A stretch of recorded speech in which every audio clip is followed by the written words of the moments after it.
Magandang umaga po. Andito tayo ngayon sa Rosario, Cahigan, Batangas sa Research and Development Center ng Philippine Attovy Nanotechnology. Kasama ko po ngayon si Kuya Eden at Ate Eden, ang ating tagapangalaga ng ating tilapia dito sa Research and Development Center.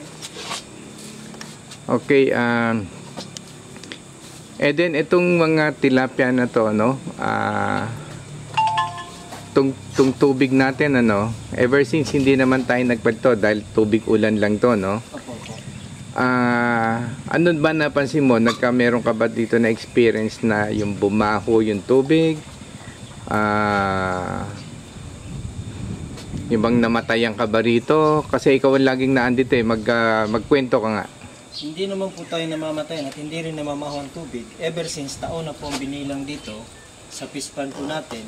At hindi minsan napalitan ng tubig po. Okay. Yung sinasabing, kasi ngayon, ang problema ngayon, di ba?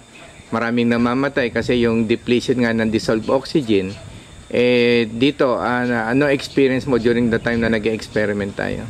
Wala pong namamatay na isda na biglan lang lulutang dyan sa taas pag kasi po sa natin at marami tayong lumot at saka itong water release na nakikita natin pang depensa po sa sobrang init at nagbibigay din ng oxygen sa kanila.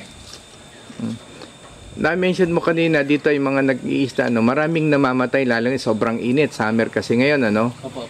Ano ba yung ginagawa nila? Tinatabunan po nila ng dahon ng saging sa ibabaw po para yung mga fingerlings hindi mamamatay. Dahil umiinit po ang tubig at saka may lilim yung fingerlings. Pero sa atin naman ang ginagamit natin is itong water lily na konti lang na portion para magiging breeding ground nila, pahingahan at sa sobrang init hindi sila masyadong matamaan po. Pero yan kailan mo lang inilagay? Nung nag-umpisa ka rito, may laman na yan, ano? Opo. Nadaanan mo na rin yung mga init ng summer na yan. Opo. Naka-experience ka ba ng namatayan tayo dito? Hindi rin po. Hindi rin? Opo. Okay. So, ano bang frequency ng paglalagay mo dito ng technology, yung Attovy technology? Sa ganito kalaki po, 2 kutsara po kada linggo. 2 kutsara, 20 grams po. Diyan doon sa ano na to, yung pitak po. Ito, tong pitak na buo na to. Opo. Okay. Kada linggo po. So ngayon ginawa mo, gawa ng summer, sobrang init nga. Siyempre yung tubig, hindi natin maiwasan magbabawas, nagdadagdag ka na lang. Nagdadagdag na lang po. Oo. Pero nung umulan ng biglan, siyempre, katulad ng kalakaran, naiiba yung quality ng tubig, dissolved oxygen, so maraming namamatay. Pero dito, nung biglang umulan, di ba sinahod natin, may namatay ba tayong isda? Wala po, wala po. Wala, okay. Pwede ba nating makita yung sample ng isda dito?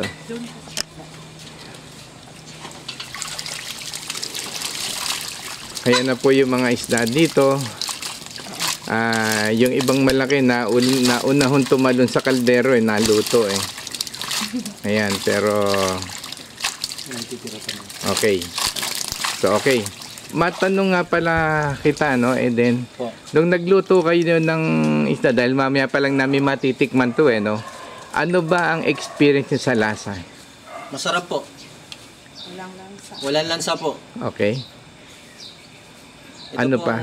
Tsaka yung pag nililinisan nyo po yung kahit na lumot pong kinakain nila, ay hindi po nangangamoy burak yung ba't nabanggit mo yung lumot na kinakain, nagbibigay tayo ng feeds? Kasi po, yung iba naman po, pagkatapos nilang maubos yung feeds, sa lumot naman sila, dito sa gilid sila kumakain. May mga berde-berde pong nasa tiyan po nila. Hindi po lahat na brown po. Hindi kaya yun yung mga natural food nila, mga planktons. Opo. Yung planktons. Ellen, ikaw naman, ano naman ang masasabi mo?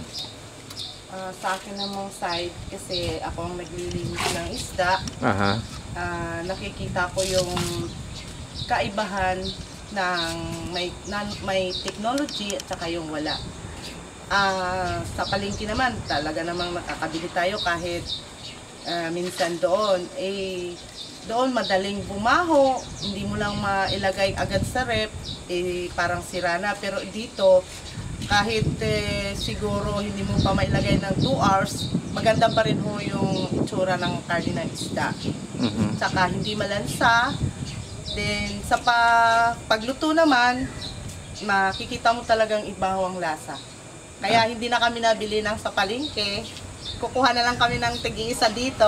Pwede na. Inaamin. O, yun na lang ho. Hindi, sa totoo ako, magmula nung nakakain ako ng isda natin dito, pati yung gulay natin kamatis, hindi tuloy ako makakain ng ibang tilapia. Lalo na yung kamatis, hindi ako makakain ng kamatis na nabibili. Kaya ang tagal ko hindi nakakakain ng kamatis ngayon. Ayan. So, ano ang masasabi nyo, Eden, at sa mga makakapanood nito, ano ang since kayong hands-on na nag-conduct ng trial at experiment dito, at saka, of course, para malaman din ng mga tao na itong trial na experiments ito, walang bias ito kasi kung ano lang yung totoo, yun lang ang sinasabi natin sa kanila. Ano ang pwede niyong sabihin sa kanila? Ang masasabi ko lang po, kung meron po kayong konting lugar at makagawa kayo ng ganito, gamit yung technology natin, at mas maigi na ho, na safe ho yung kinakain natin na pagkain sa ating hapagkainan. At matipid po, hindi po tayo gumagamit ng aerator, diba? Hindi tayo gumagamit ng aerator at palit tubig. Kumbaga kung anong tubig na nandyan, dagdagan na lang pagkulang, yun at yun na po. Okay. Ikaw naman, Ellen, ano naman masasabi mo? Siguro ito makakatulong sa ating araw-araw, pang negosyo, pang minus budget, pag nandyan na ho sa tabi ng bahay natin. Hindi na tayo magbibili sa palengke.